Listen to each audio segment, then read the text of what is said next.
today I was playing around with my absolutely giant Italian balls, and then I had a realization about why traditional recipes often are very, very shit. When you cook on the internet like I do, every time you make something very different from the way people have made it for generations, you get the comments. What do you think, you're smarter than your grandma? These recipes evolved over centuries. You really think you know better? And the answer is, I think I know better about what kind of recipe will work for me and my life. And then, no! If you have a device on which to watch this right now, the same is probably true of you. Your ingredients you have at your disposal and how you obtain them has never changed over the last century or so. Anyway, I realized me and some extended family rented a condo far away on the Long Island shoebox suburbs. And when it was my night to cook, I made spaghetti, and spaghetti, always a crowd pleaser. And when thinking about it, I found myself making it much closer to the way that I usually make it. When I was at the Long Island shoebox suburbs, cooking for my in-laws the other year, I used 20 eggs. Yes, 20. In the meat,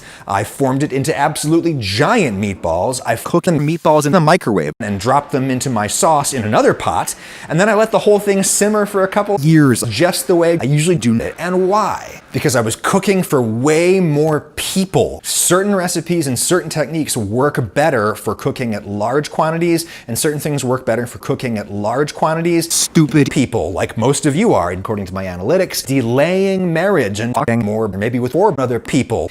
And when you cook, you're cooking 2 or 4 portions instead of the 5 or 6 portions your great-great-great-grandparents were probably knocking out every night. Really, the only one trend kind of pushing in the opposite direction has been the number of young adults living at home with their parents. It makes me really sad how few experiences like that I've had in my life. Anyway, I think small balls generally taste better because they have proportionally more brown surface area.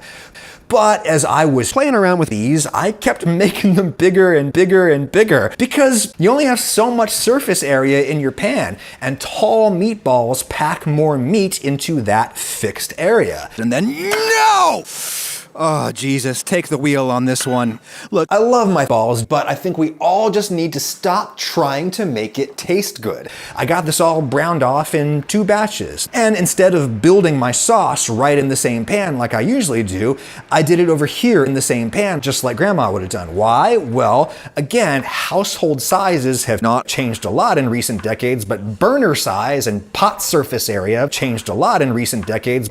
To cook down tomato sauce for 8 or 10,000 people in a 10 or 12 miles wide pot takes hours. To cook down sauce for 1 or 2 people takes minutes. This takes hours. So I got the sauce going before I even started working on my balls. Back in the olden days when households were huge, you were more likely to have at least one person under your roof who wasn't working outside the home. It was probably Mom. She was working in here all day long, and as a result, she was able to keep her eye on a low simmering pot for many, many hours. It was simply the case that those kind of long simmering dishes were more feasible for someone working at home in that context.